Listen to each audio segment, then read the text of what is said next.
Happy Tuesday, the 15th of August. Everyone, the rain has just started to come down just as I finished the class. Hope that we're all safe and well. Those that are on holidays, enjoy. And those that aren't well, get well soon. And we're sending big hugs to you. This week's talk is titled How to Outsmart Stress Eating. So you don't need me to sit here and tell you that stress is a way of finding us, that you don't even have to look for it. It just magically appears. It could be when you're walking down the stairs. It could be a brown envelope with a heart coming through.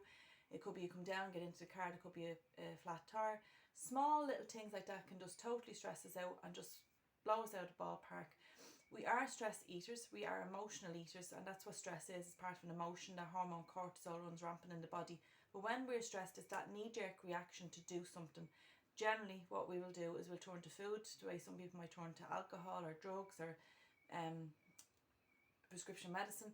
So all different things in there. But for us, that knee-jerk is reach for maybe whatever our flavour is. So it could be cheese, it could be bread, it could be chocolate, it could be cakes, it could be a glass of wine, it could be gin and tonic. So really, as it says, stress eating does not have to undermine your wellness goals. So it doesn't have to, because stress is there. It's part of life, unfortunately, we live in, that everything's just go, go, go. And stress could be within the family, it could be neighbours, it could be work, it could be a combination of all of those. But up for us is to check in with your needs in that moment when you're stressed. Why are you stressed? What's causing the stress? Can we address the stress and try eliminate it or try control it as much as possible rather than turn to food? Because when we turn to food, we're adding to the stress then, because then we start to overeat, and then we start to feel guilty, then we think we're putting on weight, then we start missing class, then we imagine our clothes are getting tight, then the scales might start going up. So it's really to check in with your needs in that moment when you're stressed. What is causing the stress and how are we going to address it? Number 2 then is consider a change of scenery. So sometimes I find it's good just to remove yourself from that situation. So a great one is I just need to go to the bathroom. If you're in work, maybe go and make yourself a cup of tea, maybe get out in the fresh air. I find a great one just go out into the garden, maybe water the hanging baskets or water the plants. It just can remove you from that situation. Obviously, if the 2 kids are having one of those moments or one of those days, it's great just to get out, maybe even just open the back door and even let them go out and play is great. But just a change of scenery. So it could be maybe going for a drive, it could be just going for a walk around the block, maybe just walking into a different room. Just to ground yourself, to get back into that moment and not to have that knee-jerk reaction. Number 3 then is to look for patterns. So there's definitely going to be patterns around our stress eating. What causes us stress? How can we try to control it with ultimately, basically, eliminating it, okay? Eliminating stress as much as possible. Stress is a killer. When I used to hear that when I was younger, I didn't believe it. Stress would have you real skinny and all. It doesn't. Stress is a killer, okay? So we really have to mind ourselves. Number 4 then is know that stress eating isn't a sign of failure. It means that you're human. So cut yourself a bit of slack on that. Just if it's a pattern that is forming, that's why I want you to get to look out for your patterns. A certain situation, it could be a job, it could be a person, it could be a shopping centre. Whatever the stress is, it could be maybe driving a certain way or maybe driving on the M50. Eliminate those things. There's always ways around things. But stress eating doesn't define you. As I said, it means that you're human. It is going to happen, but if it's happening, let's say more than once a week, we need to address it and we need to address that stress. Number 5 then is to stock up for your swaps. So to make sure you have the right food in, okay, for you to basically to succeed, okay, when we are stressed, we're reaching for the wrong type of foods. So up first, what we just have on the list this morning is pizza. So a great one is to make your own. A medium pizza from, say, just Domino's, just a tin base, is roughly about 37 carbs without the toppings. So it is a great one to make your own. I find when you make your own, to have all the veg chopped in a Tupperware container, so you just throw it on top of the wrap, have your tomato puree as your base, is a great one. Tacos then, that was coming in a lot on Food Diary, so maybe just to have the filling rather than the taco shells are 2.5 carbs each. So to have the filling, you could maybe put the filling into a tomato, put it into the oven or into a pepper, just cut off the top and fill up the veg that way. Sweets then, sugar-free jelly cubes are brilliant because you can make it into your ice cube tray.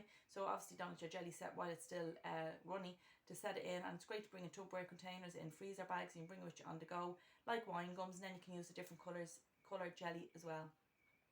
Next on the list is nuts. So we have our club snack in there as well, which they're brilliant. 2 carbs in the bag for 50 grams, which is really, really good value. Then chips, we all like a few chips. Is to make your own or have your sweet potato fries. Sweet potato, obviously to chip your own, not the frozen ones, are free. And then obviously to chip your own, you get more from it, better value. Chocolate then, if you like dark chocolate, you're onto a winner, 2 squares. And anything with chocolate is portion size. So for me, I like to have a time out in the fridge, or the Cadbury's yellow snack, the 2 biscuits, so that if you want that little hit, you're not going to do too much damage. Crisp then, buy the multi-pack bags, or popcorn is a great one. Hunky Dories are very high, so just beware of them. Again, they're coming in on Food Diaries. Cheese then, 1 slice of the ones that's pre-sliced You have more control because someone else has cut it, or else soft cheese because it's less animal fat. Last one then is bread, so you can go for your McCluskey's pack or pan, get good value for your carbs if bread is your downfall, okay? So your little motto for this week is, I'm not dieting, I'm just practicing self-control. And that's what we're doing, folks. And when we're in control, it's a good feeling, and it's a knock-on effect. It's a positive ripple effect to everything and everyone around us. Vice versa, when we're out of control, it knocks on to everything and everyone as well. So we're not dieting, we are practicing self-control. And remember, practice makes perfect. Okay, just one additional minute on this, just a little bit of housekeeping. I'd rather say it on the video, and I probably will put it into a text message as well. Recipes are now going to be released on the first week of every month, the 2-colour recipes. Alternative weeks then in between that will be book releases from the HSE. There'll be exercise handouts, as in psychology handouts, stuff for you to do like a quiz at home. Again, that's a personal choice. There'll be restaurant, cafe advice, so on a handout, say Cafe Sol, say Kay's Kitchen. Maybe if you want a certain place you want me to review, please let me know, and that can be on a handout as well. Then there'll be meal ideas, so breakfast ideas, say 20 lunch ideas, 20 dinner ideas. Again, they'll be on alternate weeks, and your food diaries will be consistently there every week. The talk then obviously here on YouTube is going to be much shorter than the one that's in class, because I really want you to get to class. It's really important. That's where we bounce off to, that's where there's questions, that's where I can tell you little stories. And basically you just get more information from the class talk. This is just skimming over because I'm quite restricted with time.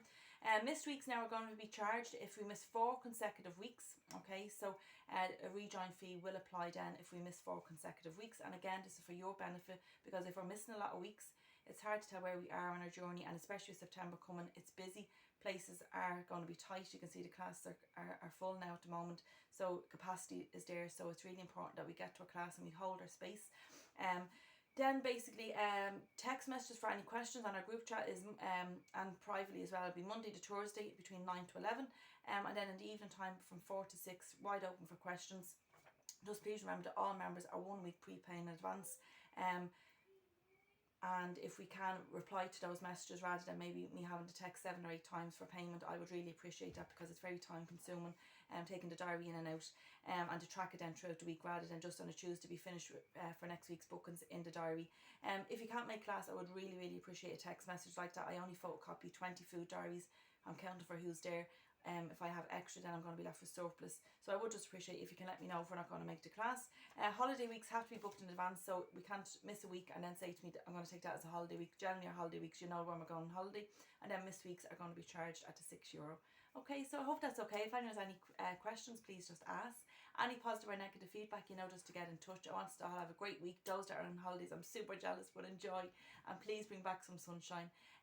Everyone, please stay safe. The numbers are high. With COVID, you can see a lot of people wearing their masks again. But well done to everyone. Fantastic weight loss. Great achievements. 1 stone, 2 stone, 3 stone awards given out this week. Mega proud of everyone. If we didn't have a good week, let's press reset and let's go again. But well done to everyone, and we'll see less of each other next week. 2 more weigh-ins left for the month of August. Let's give it our all, folks.